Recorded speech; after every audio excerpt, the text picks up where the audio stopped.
Have you ever been waiting for something and you thought, man, I wish God would just speak to me? I wish he would just tell me what's going on. I wish he'd pull the curtain back and go, let me just tell you how everything's unfolding.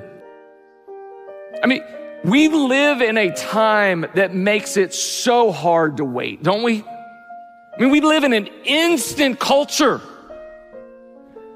But that instant culture makes it so hard for us to wait. It really does. We don't wait well. But the fact of the matter is, every single person, you and I, all of us are waiting on something, aren't you? What if waiting wasn't something that we kind of grinded our way through, but it really was a gift of God? What if in the waiting, God was gonna tell us something about faith? A God that is an instant God does not require any faith. What if in the waiting, God wanted to reveal something about our heart and our life and our character and our nature that we otherwise wouldn't see or know?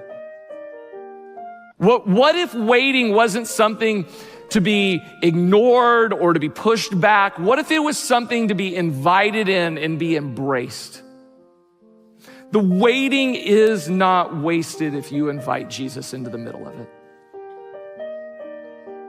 God is at work in your life, maybe even especially in the moments you don't see him, the moments he's not answering the prayer the way that you prayed the prayer.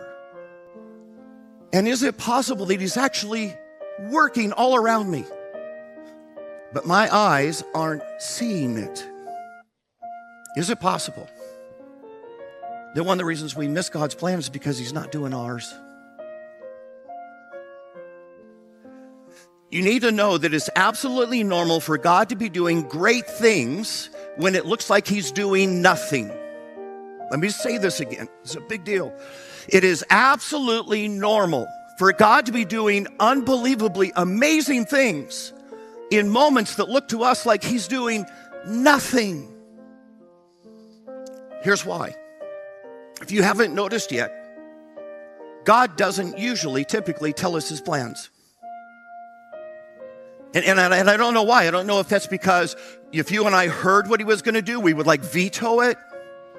Or if he told us what we were going to do, we would be terrified. Or we just go, hey, God, you know what? I like your plan pretty well, but could we tweak it a little? And instead, here's what God does. God works in our life and says, okay, I'm going to do this. And sometimes it looks good and sometimes it looks bad, but I'm going to do that. You're not going to know where this is going to go. I'm just going to ask you to live the next moment that I gave you the right way.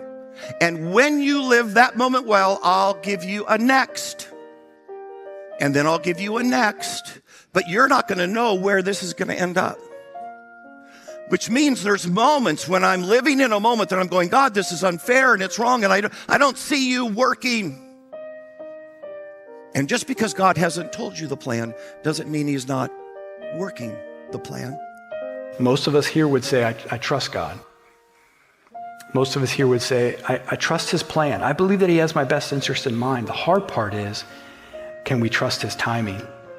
Patience and the ability to wait on God suggests that we trust his timing. That's why waiting on God is hard. But you know what's worse than waiting on God? Wishing that you waited on God. That however long you have to wait, it will be worth it because God's timing is perfect. See, we understand timing when it comes to other things in this life. You put cookies in the oven and they're supposed to take 20 minutes and you take them out after 5, they're not ready yet.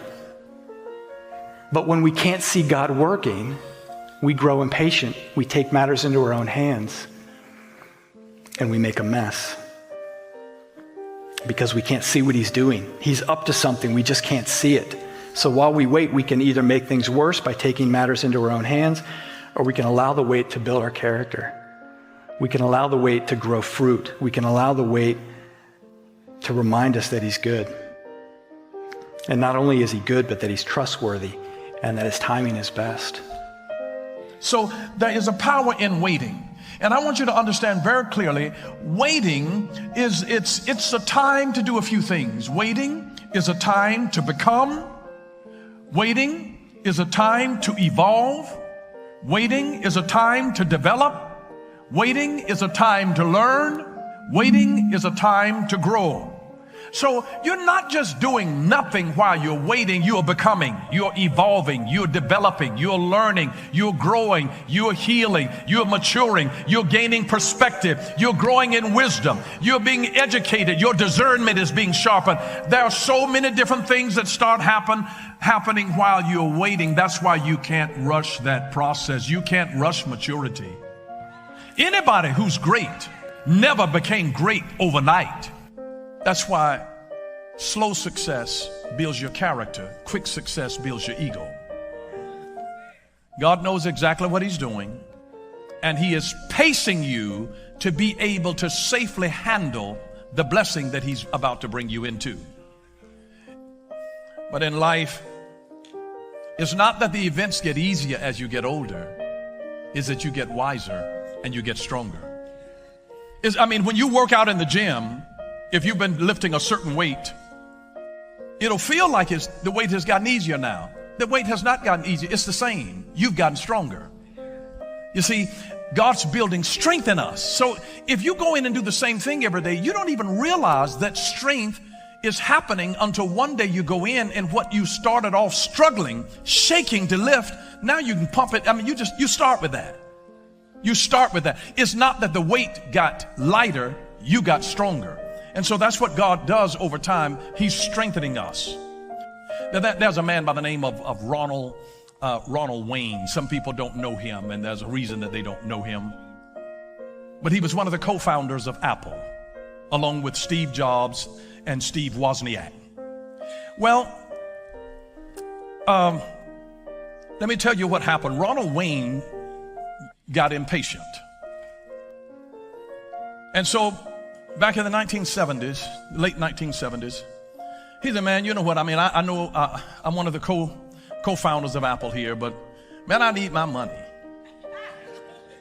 He sold his 10% stake in Apple back in the late 1970s.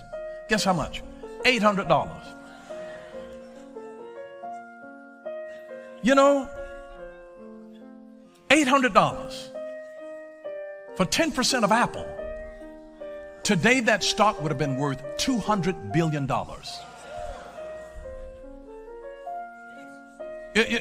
Are you understanding the power of waiting now? But you've got to be able to have the big picture, the long view in mind, or else you'll sell your birthright for a bowl of beans. You've got to be able to see the big picture. You've got to be able to see the big picture. Maybe it's possible that God is delaying whatever it is in your life simply because he has something bigger he wants to do. I don't always know why God isn't on time. I don't know why sometimes he doesn't show up when we want him to. But I can tell you this. I know that he loves you. I know that you can trust him and you can continue to believe him in the meantime.